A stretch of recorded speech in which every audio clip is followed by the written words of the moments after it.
Hi everyone. Last night I was going to sleep very confident. Why? Because look at this. The P&L has finally surpassed 5 USDT.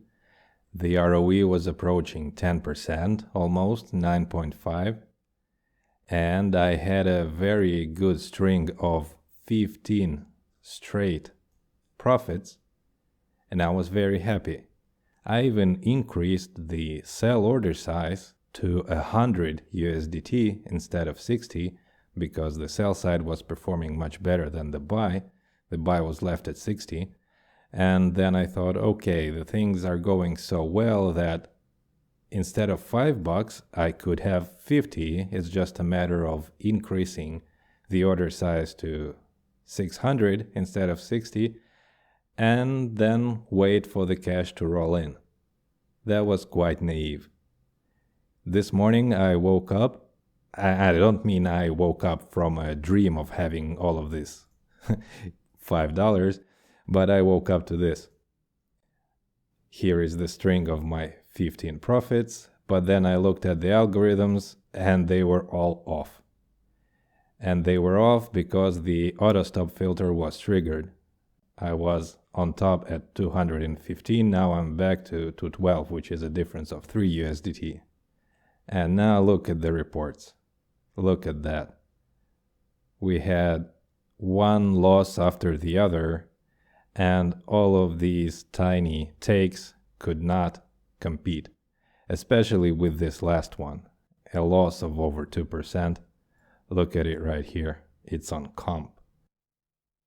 So here, this is where the stop loss should have been, but it got caught in a huge shot and it closed here at 2%, at 2% loss. That is not something you want to hear or see in the morning.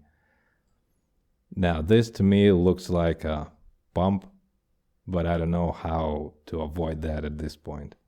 I really have to think long and hard about this. Yeah, look, this is where the cutoff point was, where the algorithm stopped, and I don't have any ticks here anymore.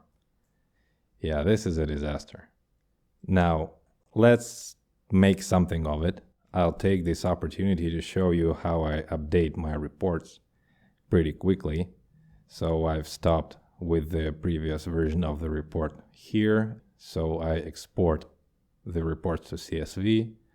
I've already done that actually, so I'm going to show you. Here they are. Now, in my beautiful reports, I have a tab here with raw data, and the last one, here it is, 2590. So now I have to get anything beyond that copied from here. So we're looking for 91. There it is. I just copy all of these disastrous transactions and paste it here. That's it. Nothing to do here anymore. Now we go to my parsed reports, select the last line, and then propagate the formula. Delete the extra lines that have nothing here. And voila, we have our reports. Now the picture is not as beautiful. Instead of 5, we have 2.1, just as we had almost a week ago. The ROE is 6.7, and I am disappointed. The profit to loss ratio has been slightly improved from 3.6 to 3.9, and that shows that we have at least some profit, but I have to do something about the losses, not only the ratio, but also the size of them. In this particular case, I don't know what to do, but there is another group of cases where I've actually had an idea and it was successfully implemented. Let me show you what these are. So let's filter only by losses and by the time they were opened, 0 seconds. So here we have a bunch of losses and they're totaling -16, where the stop loss was activated immediately You see all of these, the duration is 0 seconds. And I've shown you before what this looks like in real life. It's this picture right here. And I've explained to you that I use the stop loss delay in these trades, and that's how I got takes here. If the stop loss was opened immediately, it is possible that right here it would have closed. But because of the delay, I got a take. The shot rolled back very, very quickly, even though it was a large shot. So potentially, at least some of these could have been avoided. And I'll implement that first. I'm also really, really tempted to get my stop loss a little bit smaller, trying somewhere in the middle between 0.7 and 0.5, but I need to keep it cool, collected, and detached, because this frustration is not really a productive thing. I chose to change only one thing at a time, at least for now, while I'm learning. So that's what I'll do. I'll add a stop loss delay while leaving the rest as is, even though my buy side was performing rather poorly. If we just filter for buy, well, that's the previous iteration of it with a 0.5 also included, but if we exclude this and look at 0.7, well, that's actually not halfway bad. I thought it was worse. Is there a catch? I don't think so. I don't have extra. Yeah, there is a catch. I only have very short trades. Here we go. That's more like it. So the buy side was doing quite badly, while the sell side was making up for it quite well. It's also tempting to turn off the buy side completely and just sit on the sell side for now in this market, but I don't think that's a good idea and a good way to learn. If we're not seeing the losses and we're not seeing this, then there is no basis for learning. So let's go ahead and go to the algorithms and put in some delays. I think it takes only integers here without any decimals, so I'll do that. Start this one, and let's do the same here. Stop loss delay 1.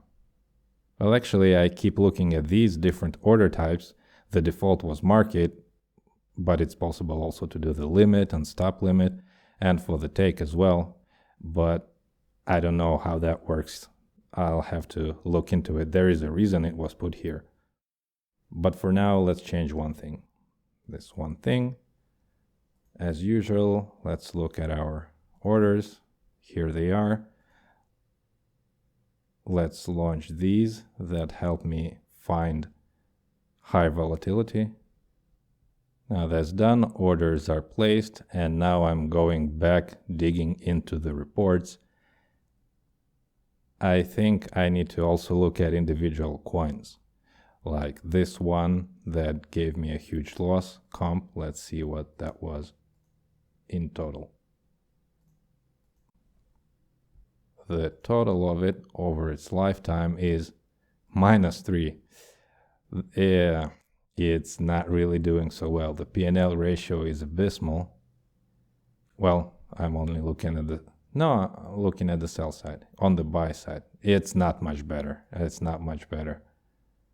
This is a bit better, but let's look at the buy side for it. Buy. Yeah, on the buy side, it's at least compensating for the loss. But on the sell side, that's a disaster. Maybe next I need to look into different coins and try to whitelist or blacklist them, just as I did with Blur previously, because it was giving me so many losses. Here it's not as obvious, but let's go for Blur just to remind you. Here on the sell side, it's again hovering around 0, And if you include the buy side, it's minus 1.4. Actually, it's not as bad as comp was. So I need to sort out the bad performers. I'll deal with it while I'm gone, and next time I'll show you what happened.